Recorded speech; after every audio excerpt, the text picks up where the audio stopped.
Ladies and gentlemen, welcome back. I am Mercenary. Thank you for joining me for part 3 of our map creation basics series. In this episode, we cover rules, decisions, and formables, modifiers, balance, and final touches. There will not be a part 4 or 5 because I realized I can fit everything into this video. Let's start with the easiest things first, formables and decisions. There are two types of formables, an actual formable that transitions the player into another country, and missions which do not transition the player but are otherwise similar. The only difference is that formables create countries while missions do not. The button title and description are what the player sees when they choose it. The alert title and alert description are what everyone else in the server sees when it's chosen. The alert button is the button they click to close the alert. Countries that can form is easy enough to understand. Required territory, same thing. Exclusive formables, meaning that if any of the selected formables are already formed, then the one you're currently creating cannot be formed. Think of Russia's formables. You cannot form the USSR if you've already formed the Russian Empire. Modifiers can be attached to the formable for an infinite period or a limited period. Stability gain determines how much stability is gained after, clicking that button. Political power gain determines how much political power is gained, of course, after clicking that button. The stability requirement can restrict players from selecting it until they have the required stability. Peace not required or must be at peace. Also quite easy to understand.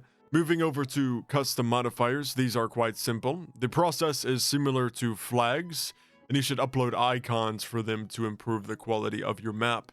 Make sure you use a square aspect ratio 1:1. There's a website called Hearts of Iron 4 GFX Search, and going back to X and Convert, these are the settings you can get to get that clean square ratio. Now we'll talk about rules and balance. This makes or breaks your event. You do not want to play on a map where the host allows forts everywhere. Forts provide 2x attack and defense stats, which is not balanced. This is where modifiers can come into play. I use modifiers to help moderate the rules on my map so I don't have to constantly tell people to not build forts. I can create a modifier, name it anything we want to, make the fort cost infinite, assign this modifier to all countries, and now nobody can build forts anywhere. Next is RNG. RNG is also incredibly unbalanced. I'm going to ban this in my map using the following modifiers. Military power, minus 45,000, which prevents military leaders from being chosen. Political leader cap, minus inf. Investment availability, minus inf. And disabling events as part of the server settings. At the end of the day, it's your map, and how you set up the rules and modifiers is up to you. These are just suggestions. If you want to ban bombers, you can do that via a modifier. If you want to ban resistance technology, you can do that too. I will show you what I personally do and the rule set that I use. It is mostly a universal rule set that I've developed over the years as I've hosted maps. Number 1 is stages of the game. This comes in the form of a modifier that I edit at each stage.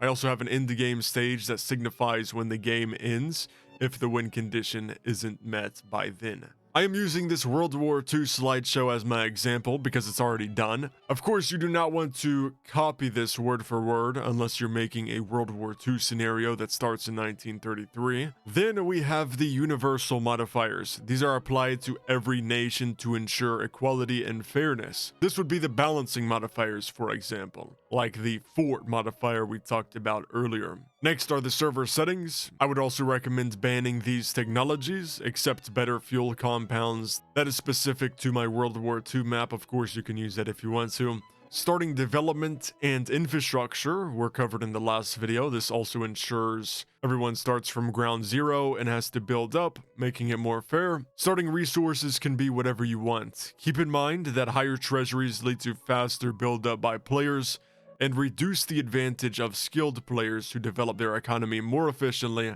with less money. Consider using a high treasury if you want newer players to have a fair fight against more skilled. Rules and confirmation depend on your map. Since I want all factions to remain the same throughout the entire game, I have a rule saying leaving factions is not allowed. Next are military rules. These are very important. Mine are quite simple, but I know other hosts who add infantry limits, tank limits, etc. I prefer bare bones military rules for my events. Finally, the win conditions. Ask yourself how long you want the game to go on. Win conditions can vary.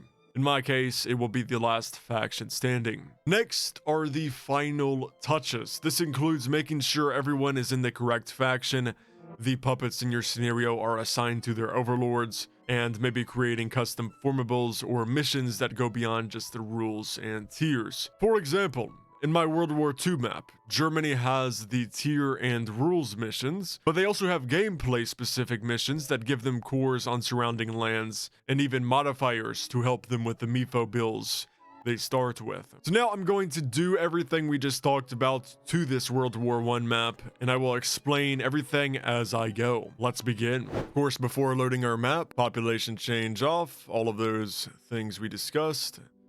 Actually, hold on. I already have a map made that I'm going to copy and paste, basically. Formables, here we are, so we can do this. Simply going to copy and paste this. I made these a formable, so I could add an icon to them, by the way. I might leave them in the description if I remember.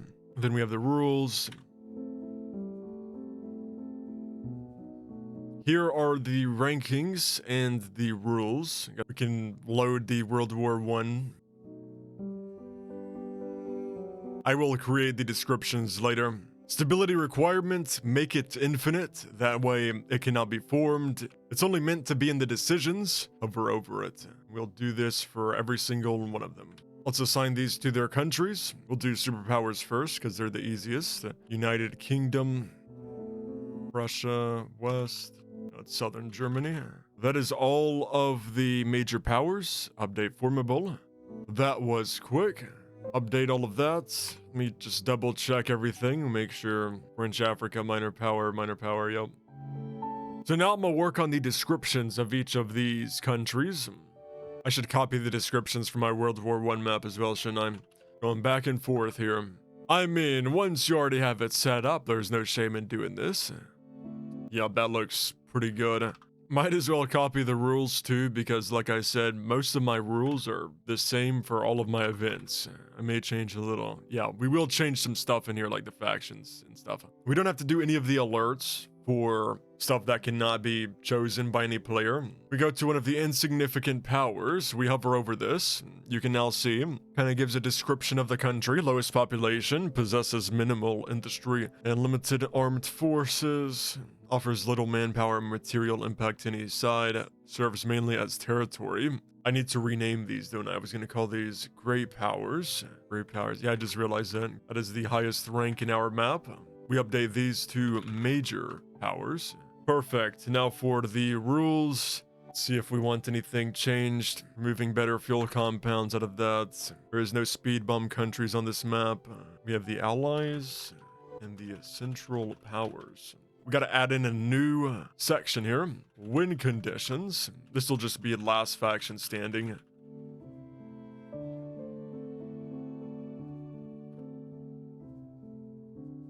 Since we need the rules on every single one of the countries, I use an auto-clicker for this. Countries that can form, just do this right here. Now if we go into the decisions, we should now see the rules. Perfect. Now I need the modifiers. So once again, I'm going to use the icons from the World War II map. I got some universal mods in here we're going to take some inspiration from. For my map, I will be adding in less military attack and less military speed, just to make the game go a little bit slower, since most of the fighting will be taking place in Europe. Under normal Rise of Nations circumstances, it would be way too fast. Truce and Armistice, this is something you can add in before your truce ends, just so people can get their troops in position. And yes, I do plan on adding resource nations to my map. Military modifier. Now, this one is exclusive mainly to the World War II map, but there is some modifiers in here that we can take inspiration from.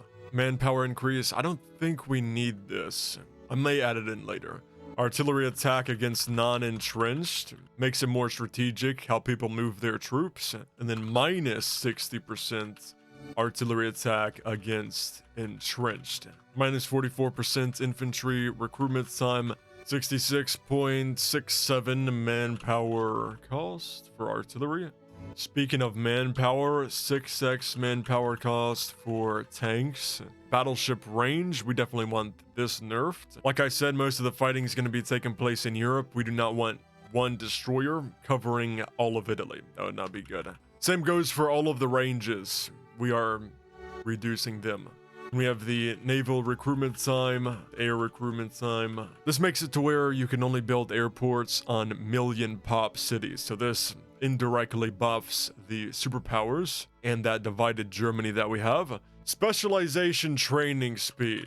Yeah, we'll add this one in there. Aircraft carriers are banned in my events. So infinite X for aircraft carrier. Intermission. So this is a modifier you give to every single country before the game starts. That way all the players can select their country and take a look around without having to worry about falling behind. Should have been fetching the icons while I was moving through here. Base stability is minus infinite. Make sure you turn off country breakaways and protest while you have intermission enabled. Now for the economy modifier, 0x internal markets income. That way the superpowers don't have that upper hand because they have more population over everybody else. Minus 1x resource output. So we're adding this in.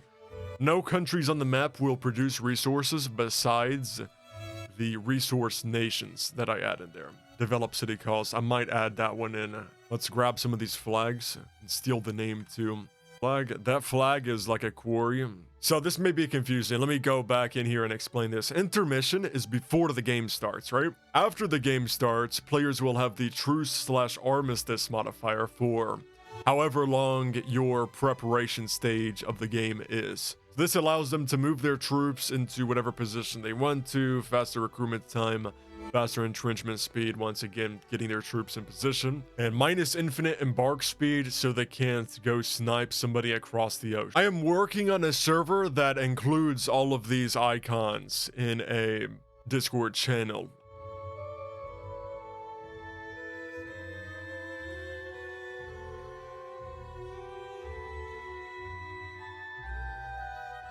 And I've decided I am going to increase the develop city cost.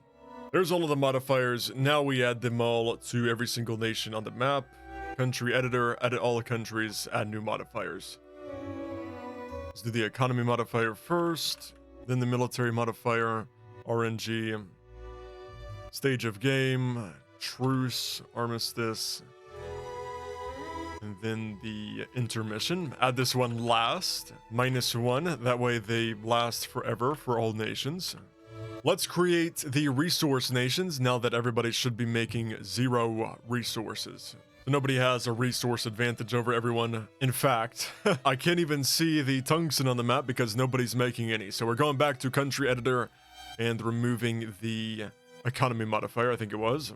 I'll probably add most of the resource nations in the insignificant countries. Yeah, I'm sure Brazil won't mind us. It looks a bit ugly. Oh man, maybe we can find a better city actually. Yeah, you know what? Let's find a better city. Okay, now the tile's not showing. I'm really hoping that it doesn't give the tile away. Actually, here's what we can do to stop that from happening. Editor, change the population by like 0.01%, and then we can create the city right here. Then it won't give the tile away. Yeah, as long as there's a city in the tile with higher population, it'll go to that city, the tile will. If you get where I'm coming from. So a city with lower population will not visually get the entire tile. Brazil's really taking the brunt of the damage. So now we go in and we select the resource nations and manually add the resource modifier to each of them. Resource nation.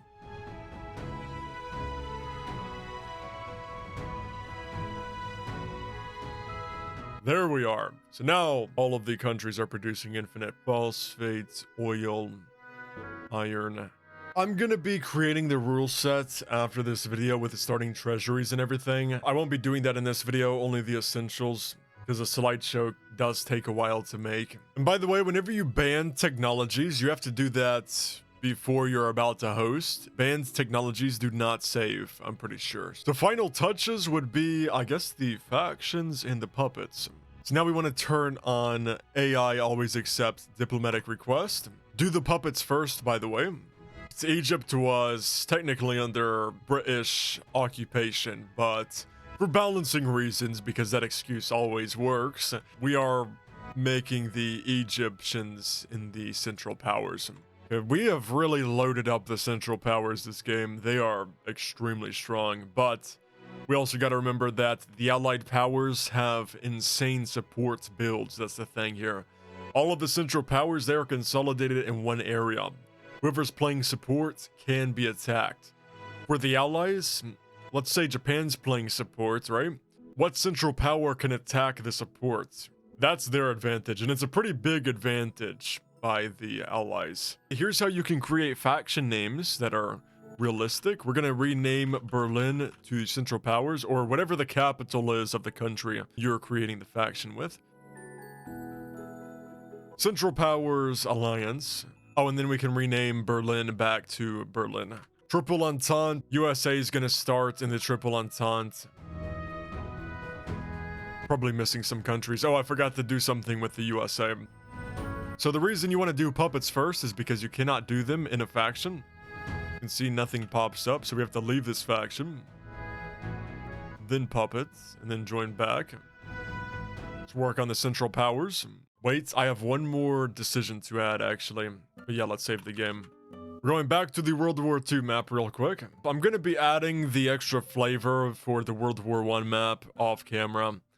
Just because there's a lot. I mean, total government unity. This is going to be a modifier available for every single nation. The stability requirement is 95%. This is just to reward people in the game who have gotten high stability. Player has chosen total government unity. Interesting. Of course, you can go more in depth on that if you want to. Similar thing here with the auto clicker. Every single country on the map is going to have this decision. Oh, we need to add the modifier for it. As you can see, it's now popping up below the minor power and the rules. Reach 95 stability, you get a modifier. Nice. I believe that is everything. We are done, and I have saved the game before we do this, but we're going to turn on population change now. We're also going to get rid of the intermission modifier so we can see everybody's rankings on the map. Oh, and by the way, when you get rid of the intermission modifier, you're going to have to up everybody's stability to 51, or else they're going to be stuck at 0 stab and then reset their corruption too. It seems pretty good to me. France, Italy, USA, Ottoman Empire, Russian Empire. All of them have the same population, around the same population. Hungary, Austria, got the divided Germanys, Japan, Bulgaria, German Africa. All of the important World War I powers, they're basically ranked above 20. Qing is up there. There is 79 countries on the map, 79 playable ones. You have your universal modifiers that are applied to every nation for fairness. You have your populations. We have the countries on the map, most importantly. But that is the series. We have pretty much a playable map. We can add any of the extra flavor stuff afterwards. Thank you all for watching. I hope you enjoyed. Remember to like, comment, and subscribe. It helps a lot. And I will see you all in the next video. Peace out.